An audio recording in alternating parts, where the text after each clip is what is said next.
Today, the members of the broad-based government and the supporters of William Samoei Ruto are in utter shock because the president they have been defending has fallen into a trap and has proved to be unfit to hold a public office.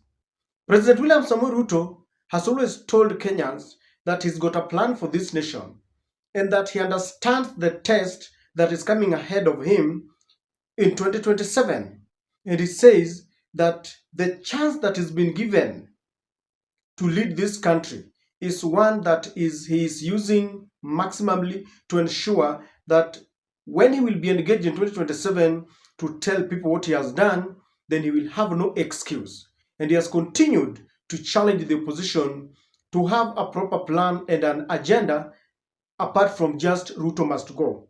Just yesterday, William Ruto said that he has been endowed by the courage, the wisdom, and the experience and the plan of his predecessors, and that he's got no excuse why he should not deliver. I have the courage of Jomo. I have the understanding of Moi. I have the education of Kibaki. And I have the plan we shared with Uhuru Kenyatta. I have no excuse than to do everything that needs to be done. Now, as Dr. William Samoei Ruto was blowing his own trumpet and talking about his education, his doctorate degree, his experience, his plan, his courage, his wisdom, just a day after bragging, there is a very shocking report. There is a very shocking report that has exposed how eCitizen is just a bottomless conduit of corruption that is swindling Kenyans' hard-earned tax. And I listened to this report and I'm like, this is the man who was bragging, the man who is saying that he's got no excuse not to perform. Look at how this has fallen and backlashed right on his face. Well, tonight, fresh revelations from the Auditor General before National Assembly's Parliament Public Accounts Committee has painted a grim reality of the government's eCitizen platform. The platform that was meant to streamline government payment services is now emerging as a bottomless sinkhole where billions of shillings seem to vanish without a trace. From unauthorized revenue diversion to irregular payments, the integrity of the digital system cannot be guaranteed. NTV senior reporter Ibrahim Karanja brings us the shocking eCitizen heist. They still have to. Towards the end of the year 2022, President William Ruto's administration introduced the 22222 pay bill number through a gazette notice. This was to be the official channel for all government payments. The idea was aimed at centralizing transactions, sealing existing loopholes and fighting corruption. But by November 2024, what started as a policy shift had turned into a presidential ultimatum. They have 1 week to comply. Otherwise, they know what to do. 250 days after this presidential ultimatum, and months after all government agencies had migrated to the platform, the Auditor General has emerged with damning revelations. In a report on a special audit of government digital payments platform eCitizen, currently before the Public Accounts Committee of the National Assembly, the Auditor General has flagged a series of inconsistencies in settlement reports. For instance, settlement reports for the Tourism Fund generated from the platform for the period ending June 30th, 2024 was in excess of 2.23 billion shillings, which was due, whereas the settlement collations totaled to 1.72 billion shillings, leaving more than 515 million shillings. The report further highlights irregular payments for the support and maintenance contract of the system, where a company named as Electronic Citizen Solutions Limited, which is not part of the contract between the ICT Authority and Webmasters Kenya Limited and MPESA Flow Limited, was paid more than 492 million shillings and more than 414,000 in US dollars for the maintenance. The Auditor General has further termed as irregular the payment of 142 million shillings and 414,000 US dollars for gateway services. The auditor says that the government should not pay for use of its own platforms. A bank account named MPESA Flow which had up to the point of this audit not been listed by the Treasury as one of the approved collection accounts, was found to have collected receipts of 68.7 million Kenyan shillings and 48,000 US dollars. This means that the MPESA flow account was irregularly used to collect government monies. Sorry, add also this On January 25th, 2024, there were also 4 unauthorized transfers from the MPESA pay bill 22222 to private accounts. The 4 transactions amounted to more than 127 million shillings. Now, ladies and gentlemen, that is a very painful report, because we're in a country where people are dying because hospitals do not have medicine and facilities. Doctors are constantly on strike. Teachers are ever complaining about promotion because there is no money. Just the other day, the CS in the Ministry of Finance was telling us that they are unable to materialize the 22,000 capitation fee. I mean, ladies and gentlemen, this is just unacceptable, because the government continues to say that there is no money. Even the money that is supposed to trickle down to the counties, the devolution money, is sometimes becoming a problem. Yet we have a government that is embezzling funds. And you know, this is not just a report from maybe the opposition, because if it was maybe Rigathi Gachagua speaking, we would have said that Rigathi has a personal vendetta with William Ruto because he was impeached. This is an independent institution that is mandated to audit how public money is being used. In fact, some people on social media were saying we need to protect Nancy Gathungu because she's doing a good job. Corruption is eating into our country. And Githu Mwigai is saying that the effect of corruption goes beyond the billions or millions of shillings that is wasted, is embezzled, and goes into the people's pockets. If you want to know the real effect of corruption, then he's saying, look at the millions of children that don't go to school because of lack of school fees.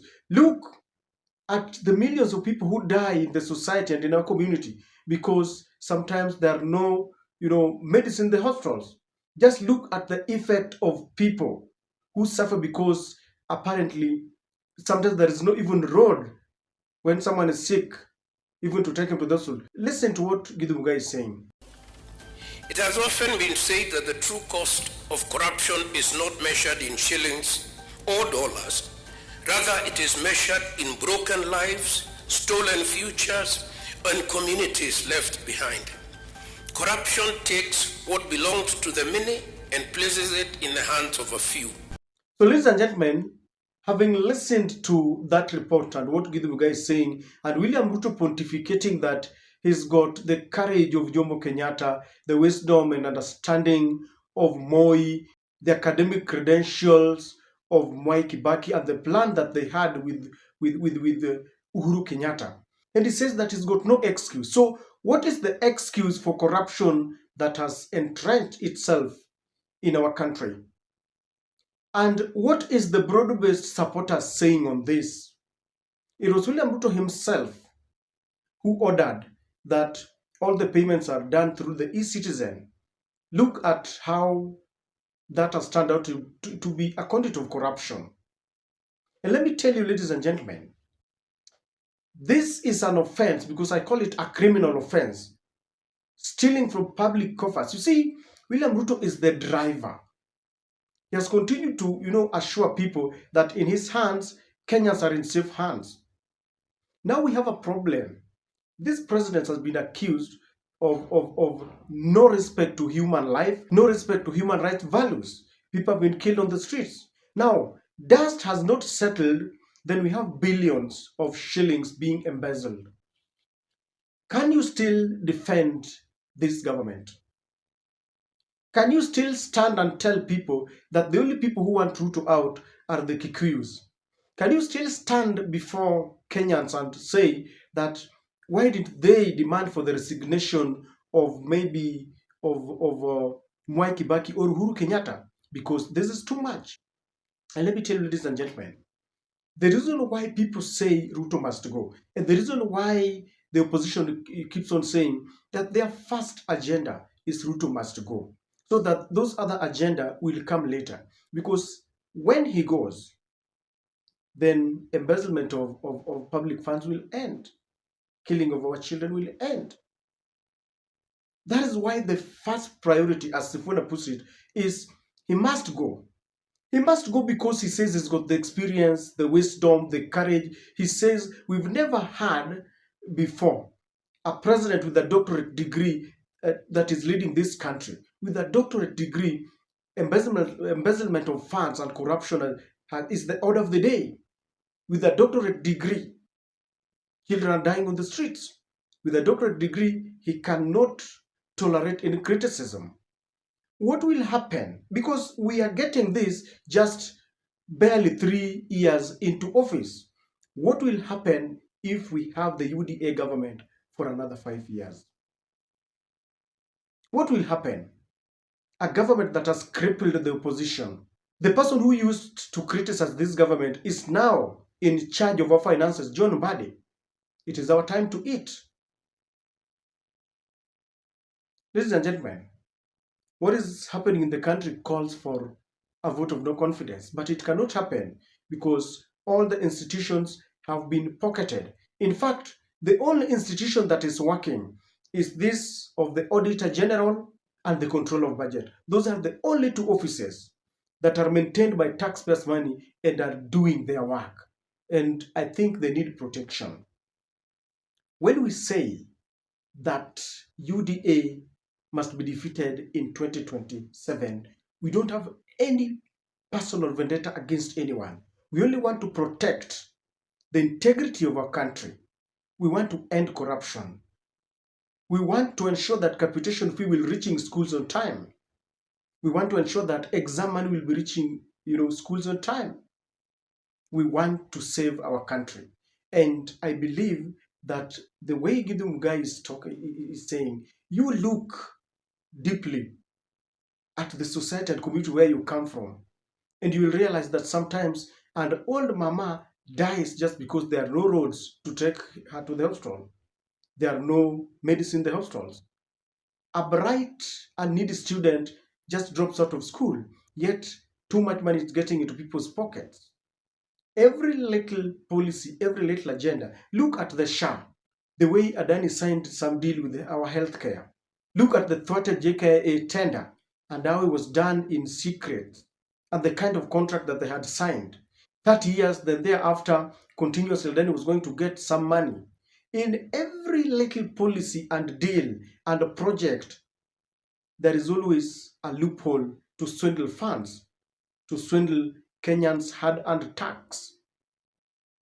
Now, my only fear is that all this money will be used to bribe me and you in 2027, and we risk voting in this government again because the money that is taken away from us is being held somewhere. It will be used to bribe us. Ladies and gentlemen, there is too much money in this country, but it is being wasted. That is why the gap between the rich and the poor keeps on widening.